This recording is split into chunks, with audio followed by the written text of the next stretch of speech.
Y hablando del parque tecnológico, esta es una de las infraestructuras por las que más ha luchado la patronal burgalesa. Desde FAE se ha exigido en multitud de ocasiones a la Junta de Castilla y León el compromiso en esta inversión, como en otras tantas, como es el ejemplo del cierre del anillo de la circunvalación, de la autovía Burgos-Logroño, de la autovía del Duero y las comunicaciones entre Burgos y Miranda. De estas reivindicaciones y de la marcha de la economía burgalesa nos habla su presidente, Miguel Ángel Benavente. Buenas noches, bienvenido.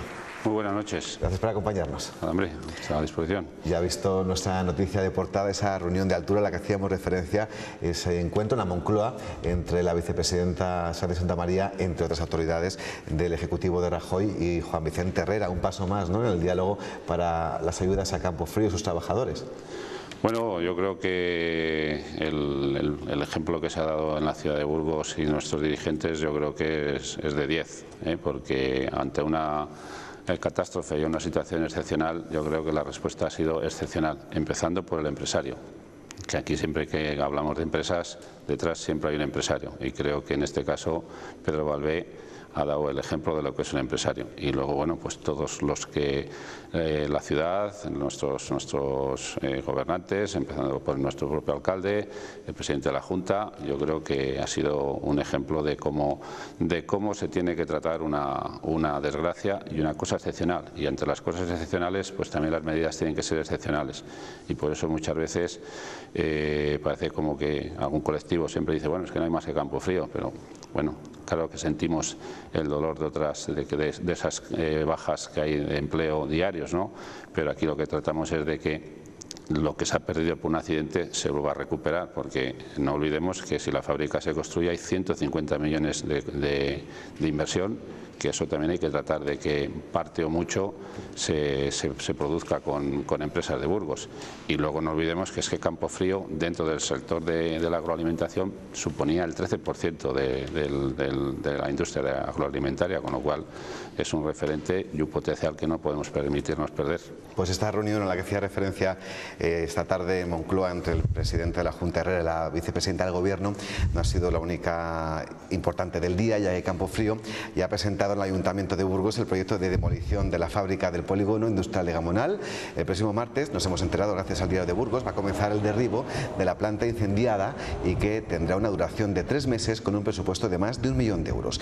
La empresa que va a realizar la obra es de Navarra, experta en este tipo de trabajos. Lo que todavía no ha desvelado Campofrío es la ubicación de la nueva planta que sustituya a la quemada y que se ha comprometido a tener operativa en 2016. Hoy quizás, señor Benavente, también a raíz de la publicación de Diario de Burgos de la procedencia de esta empresa que va a llevar a cabo el derribo era ¿por qué no hay una de Burgos o en Castilla y León? Imaginamos que es una cuestión de especialización, ¿no? Efectivamente, o sea, siempre se ha dicho que en todo tienes que ser especialista en algo, y en este caso no hay duda, esta empresa es especialista en ello, lo va a hacer mejor que nadie, más rápido y posiblemente más económico, porque aquí lo que se trata es de agilidad, de rapidez, porque la ubicación no sabemos todavía dónde va a ser, tenemos dudas, puesto claro, el tener que limpiar esto son 3 meses de retraso, con lo cual yo creo que en ese tiempo se podrá preparar el proyecto y no sé si será en la misma ubicación o podría ser por Villalonqueja. Ese es un dato que todavía no nos han desvelado, pero está claro que esa es una empresa especialista en demoler edificios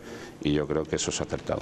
Bien, una información que también dábamos en los primeros minutos de informativo relacionado con esa enmienda a raíz de esa solicitud hecha por el Partido Socialista de Castilla y León. Ya hay partida presupuestaria como tal, no dentro de otro saco, sino como tal, para el Parque Tecnológico de Burgos. Son casi 12 millones de euros.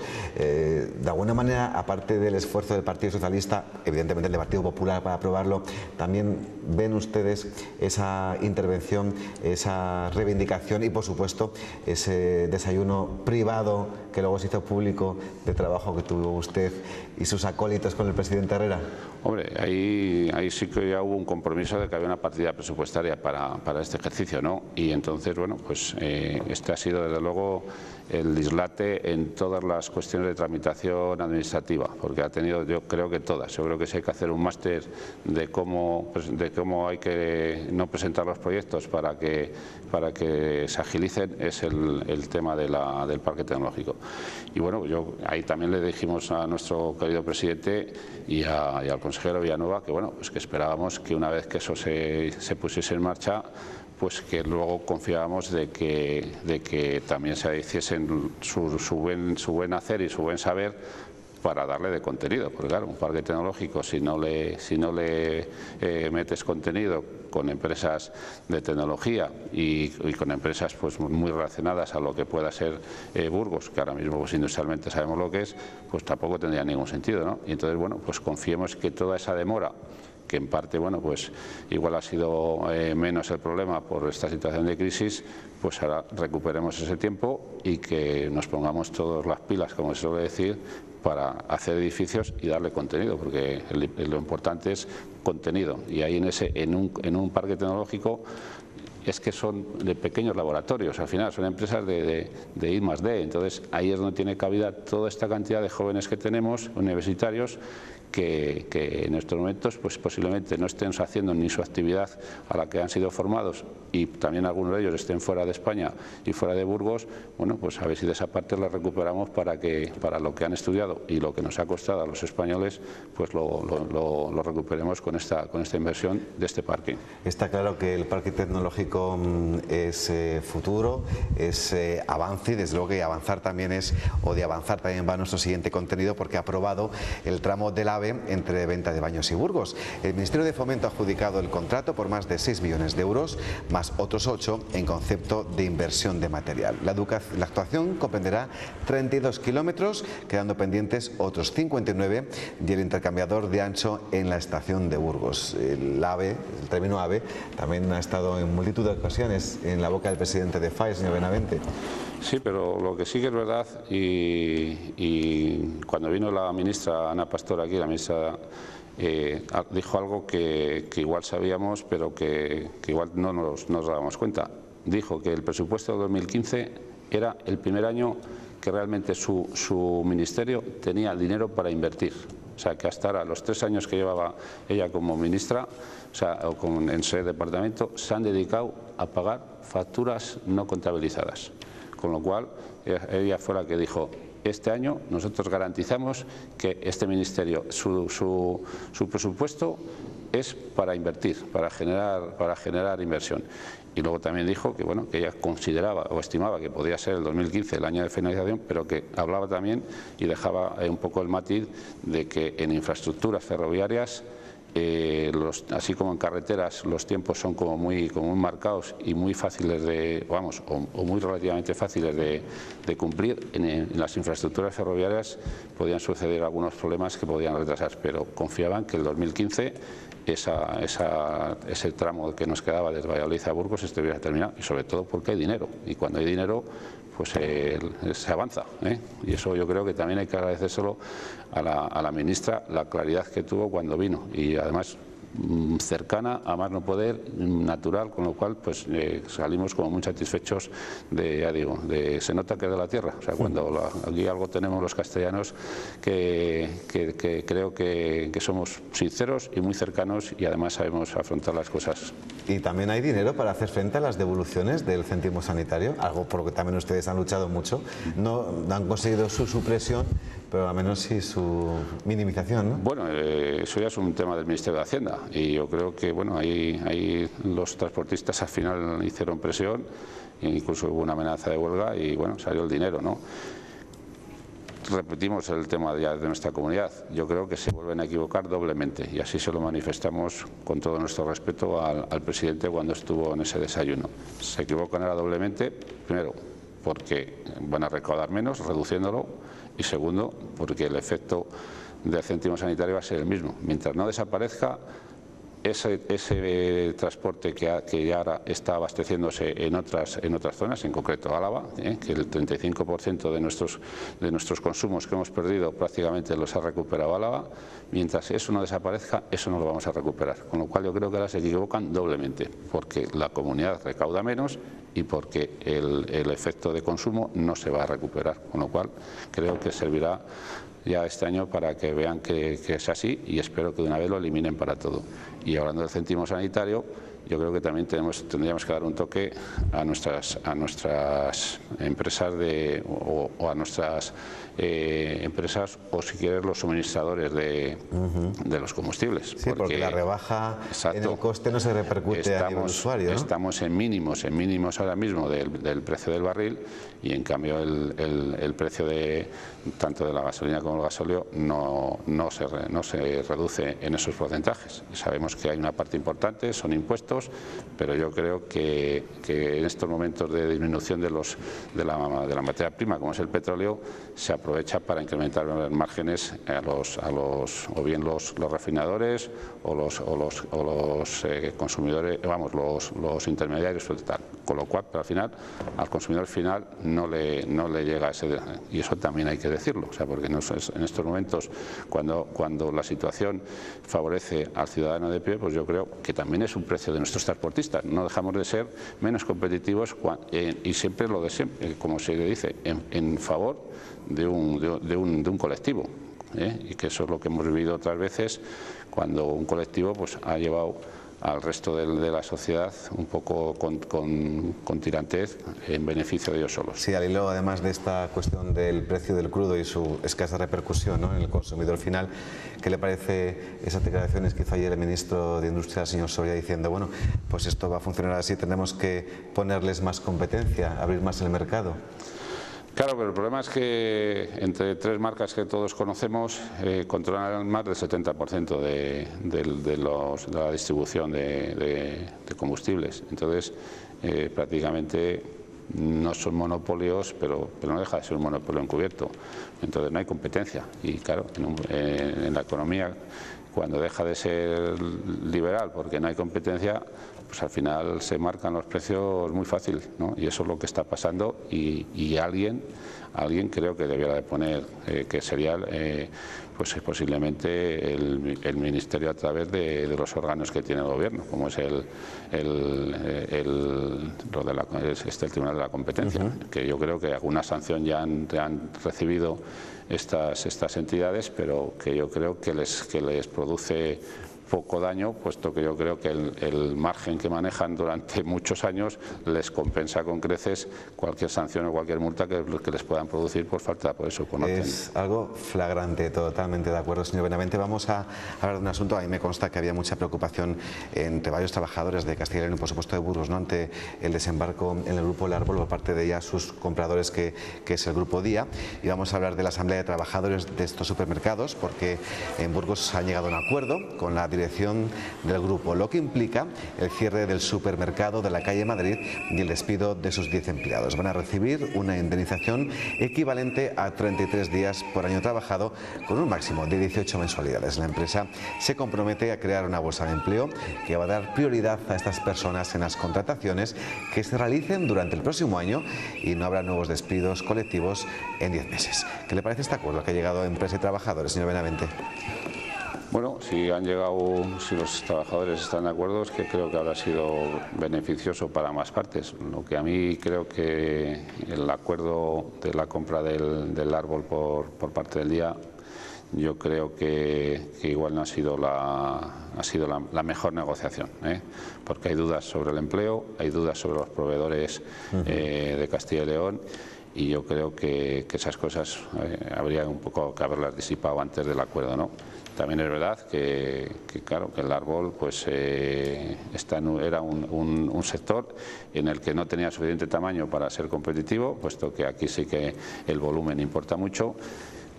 Posiblemente aquella operación que tuvo fallida de haber comprado Caporabo, que lo cogió Eroski, yo creo que igual hubiera sido para dimensionar el tamaño perfecto, ¿no? Entonces, al no tener esa dimensión, y luego, bueno, pues también en parte yo creo que esa situación que ha sido por nuestras cajas, porque antes el Grupo Madrigal pues también había una participación de entidades, por decirlo así, de locales de algunas provincias, y claro, esa manera de ver las inversiones de estas entidades locales, pues ahora las grandes, como son en este caso la Caixa, pues igual no lo ve de esta manera, con lo cual eso también es otro problema para que igual el árbol pues no haya podido soportar las necesidades de financiación que ya tenía. Hablando de empleo, ¿cómo valora los últimos datos del paro correspondientes al mes de noviembre? Más de 500 en la provincia de Burgos, 30.000 ya acumulados, una línea totalmente diferente, ¿no?, a la del conjunto del país, que había bajado. Son malos, pero malos en este mes, pero yo creo que nos tenemos que quedar con el año. Al final hemos bajado casi un 6,5% del desempleo en el año natural, de noviembre a noviembre, y son 2.068 empleos los que hemos creado, ¿no? Entonces, bueno, yo creo que, claro, para el que va al paro es un mal dato, pero yo creo que Burgos tiene que estar relativamente tranquilos, porque como el potencial que tenemos de la industria, yo creo que nos puede dar tranquilidad y nos puede dar seguridad de que estamos en el buen camino. O sea, no olvidemos que es que la industria, claro, por eso todo el mundo nos tiene como envidia sana, que se dice, de la comunidad, ¿no? O sea, porque el potencial industrial que tenemos, pues están tratando de acercárselo a sus provincias, ¿no? No olvidemos que esto es un dato para que se vea claramente. O sea, Burgos tiene el 0,83, o sea, de la población española, pero en cambio el PIB industrial es el 1,80, o sea, es casi más del doble de lo que nos correspondería. Y otro dato sobre una población en Castilla y León, que somos por población el 16,16%, en cambio industrialmente somos el 26,60%.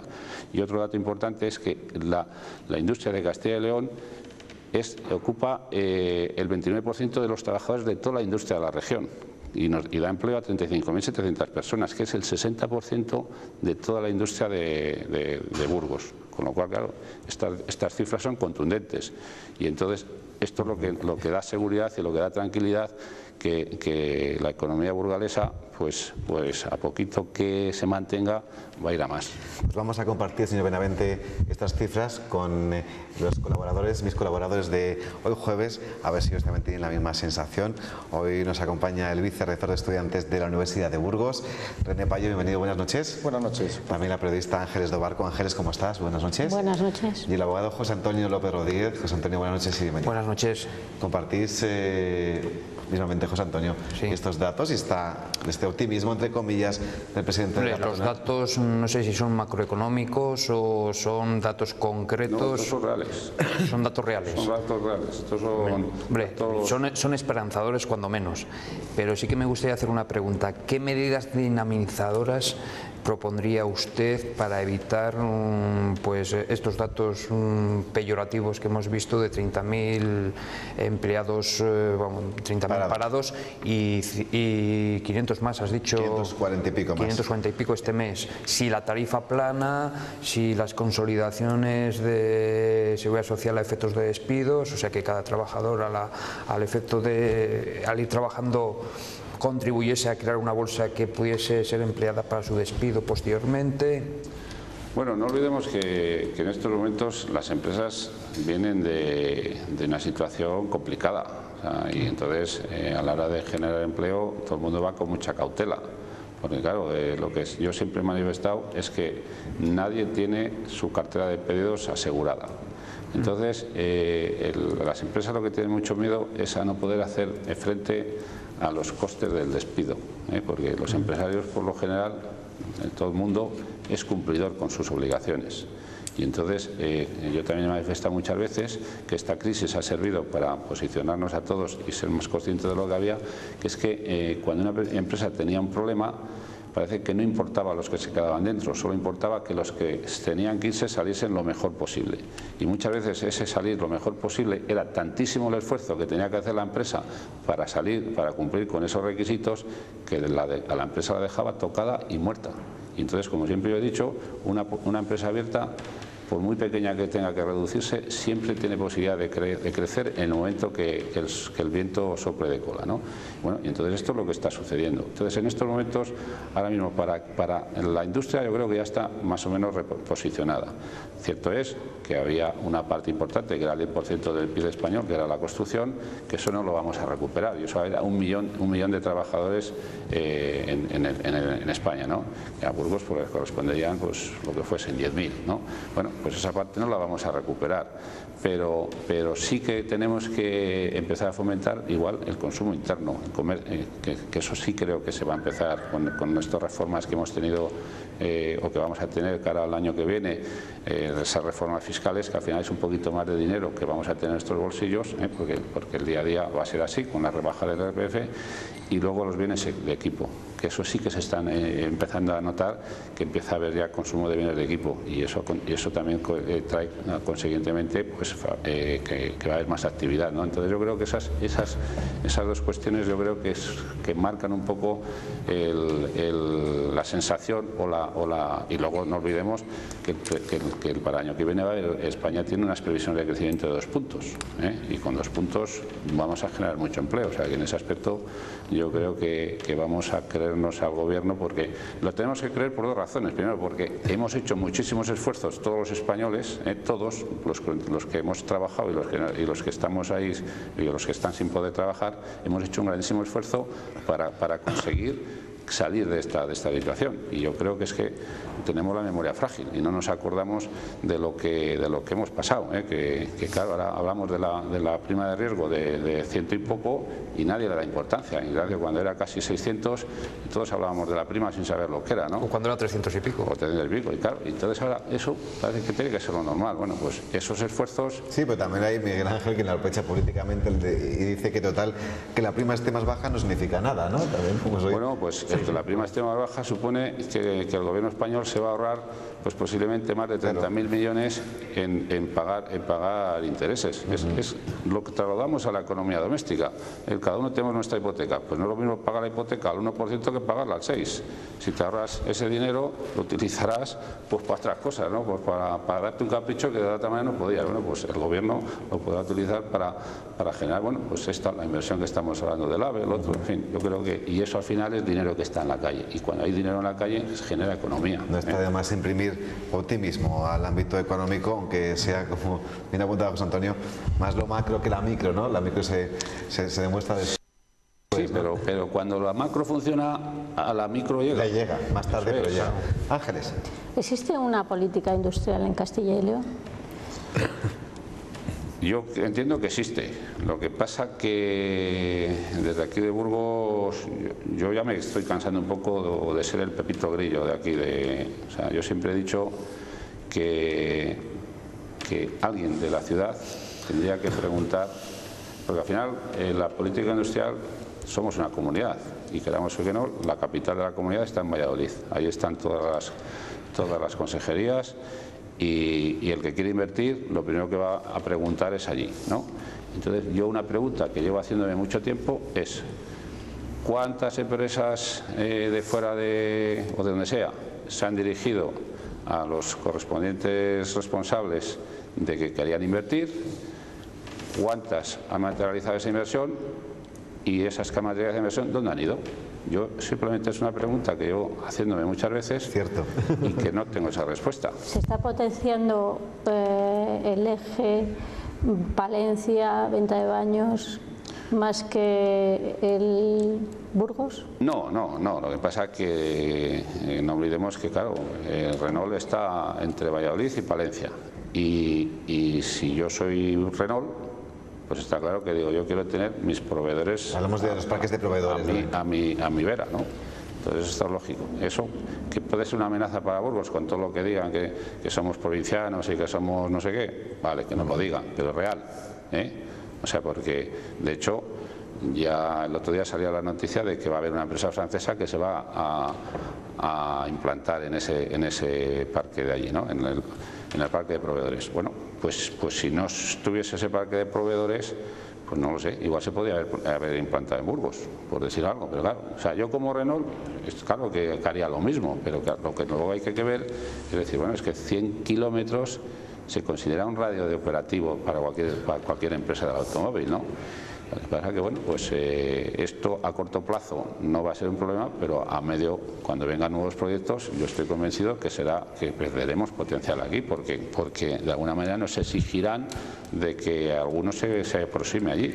Y el hecho además que tengamos unas comunidades uniprovinciales que nos están rodeando, como La Rioja, Cantabria, ¿nos está perjudicando también para la implantación de industrias? Bueno, hombre, ahí ellos, como decía, es como Juan Palomo, las uniprovinciales, yo me lo guiso, yo me lo como, ¿no?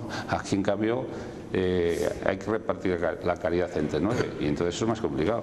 Pero ya que hablar de esto, Burgos, para que veamos un poco la importancia que tiene la industria o en general, Burgos exporta, o sea, Burgos es por población es la 36 de las 54 provincias y en cambio en exportación somos los 21. Exportamos más que comunidades enteras, como es Asturias, como son Baleares, como Canarias, como Cantabria, como La Rioja o como Extremadura. Con lo cual eso indica lo que realmente esta provincia en sí es, ¿no? Y eso es un poco lo que nos tenemos que mantener y defender, o sea, porque esto no lo hemos ganado a mérito, a pulso, Entonces, y claro, esto es lo atractivo. Y como yo también he dicho en alguna ocasión, es muy tentador, donde esté el Ejecutivo, también querer ser el industrial. Pero claro, en alguna comunidad, como pasa en Aragón, ya pasa eso. Zaragoza es la capital legislativa y la política, y también la industrial. Entonces, ¿qué sucede? Que fagocita a las otras dos provincias. Huesca y Teruel sabemos lo que es. Bueno, pues esa tentación a mí me da la sensación como que está intentándose aquí en esta tierra, ¿Necesitamos más población para crecer? Pues vas a responderle además también al comentario que va a hacer René Payo, que también me gustaría que interviniera. Ángeles, perdona. René. Me quedo con las cifras que ha dado el presidente de la FAE, ¿no? Quizá los datos de noviembre no han sido buenos, pero hay que ver los datos en la evolución general del año, que son relativamente buenos, son optimistas, y me quedo con esas dos noticias de la inversión en el parque tecnológico y que por fin parece ser que vemos el fin del túnel, nunca mejor dicho, en el proyecto del AVE. Yo sé que me gustaría preguntarle al presidente de la FAE, a Miguel Ángel Benavente, ¿qué tenemos que hacer para verdaderamente que ese parque tecnológico, porque hemos luchado, hemos suspirado, quede lleno de contenidos y no quede como un cascarón semivacío, como ha ocurrido quizá en Boecillo? Bueno, pues yo creo que ahí hay que ir a lo que son empresas puramente tecnológicas de servicios, a lo que tenemos, a la industria agroalimentaria, a la industria, y además que yo creo que la universidad tiene una rama que le va perfectamente para el tema agroalimentario, ¿no? Con lo cual, y luego pues todo la I+D+I que la industria en general, el automóvil. Es que el automóvil es una máquina de generar tecnología. Entonces yo creo que bueno, el ejemplo tenemos ahí en el Grupo Antolín. Tiene un parque tecnológico, por decirlo así, en su propia empresa, ¿no? Bueno, pues ese es el modelo que tenemos que tratar y yo creo que las empresas donde se implantan es cuando ven posibilidades de negocio. Y claro, con estas cifras que tenemos aquí de industria, yo creo que si lo sabemos vender, no tendríamos que tener ninguna duda de que vamos a tener esa aceptación, pero claro, también hay que saberla vender, porque aquí cuando hablamos de que el ayuntamiento está haciendo muchas cosas y todo es necesario, pero igual hay que olvidarse de tanto fasto de lo que es la gastronomía y demás, que está muy bien, porque al final Burgos hay que conocerlo, y si metes población en la calle, por supuesto que está en la calle, consume, pero lo importante es la industria, y tenemos la industria y la tenemos que mantener y fortalecer, porque no olvidemos que cada euro de manufacturero que se mete en la industria se repercute 0,50 al resto de actividades, con lo cual yo creo que ese es el objetivo a marcar. Pues ahora que he hablado de población, el momento de retomar una de las últimas preguntas ya con el señor Benavente, que hacía Ángeles. ¿Más población es necesaria para crecer más? ¿O estamos muy obsesionados en Castilla y León con la población? No, hombre, yo creo que me lo habréis oído más veces, esta comunidad, con la extensión que tiene y los habitantes que tiene, yo creo que es imposible de que se pueda mantener. O sea, esta comunidad sería, bueno, pues la más importante posiblemente de España. Si en vez de 2.600.000 habitantes tendríamos 5 millones.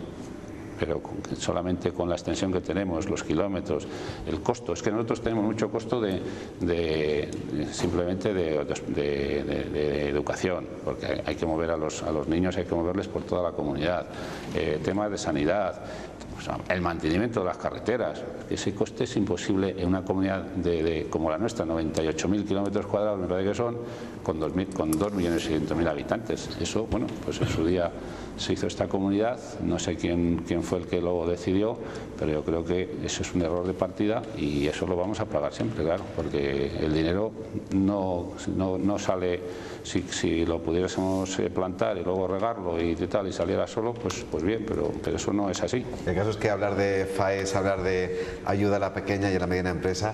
¿Qué le parece desde la entrada en vigor de la Unión Bancaria lo relacionado con los créditos a las pymes? Porque el secretario de Estado de Economía ha dicho, hoy por hoy el Gobierno puede afirmar que las pymes españolas tienen los créditos más baratos.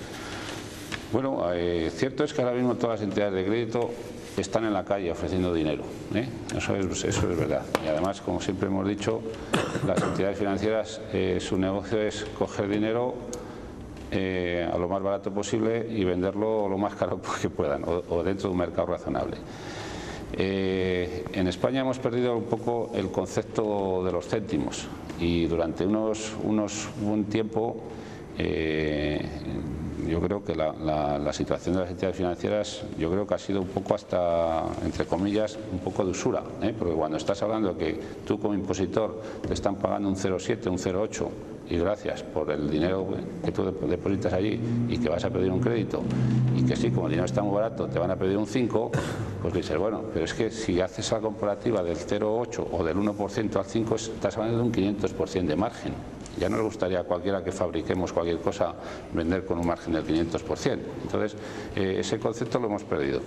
Pero no solamente el dinero estaba como está, sino es que luego las garantías. Y claro, es que en este periodo de crisis, las garantías se han ido fuera a casi todos los empresarios, porque ellos han apostado incluso con sus garantías personales. Y claro, cuando tú vas aportando garantías, pero cada vez tienes que renovar, no olvidemos que llevamos 8 años de crisis. Y tú, ¿quién hablaba hace 8 años de que esto iba a durar este tiempo? Entonces han ido aportando su patrimonio y ya no tengo más. Entonces, claro, sí, el crédito está ahí, pero no está al alcance de todos, ¿eh? Pues quien sí está al alcance de nosotros hoy ha sido el presidente de FAE, Miguel Ángel Benanti. Ha sido un placer recibirle y por lo menos intentar, ¿no?, dar ese mensaje de optimismo, no inventado, sino que nosotros en la mano, que de alguna manera pueden alentar a la población, ¿no?, a que lo mejor está por llegar. Pues sí, y además no olvidemos un dato que yo creo que tenemos que tenerlo todos presente.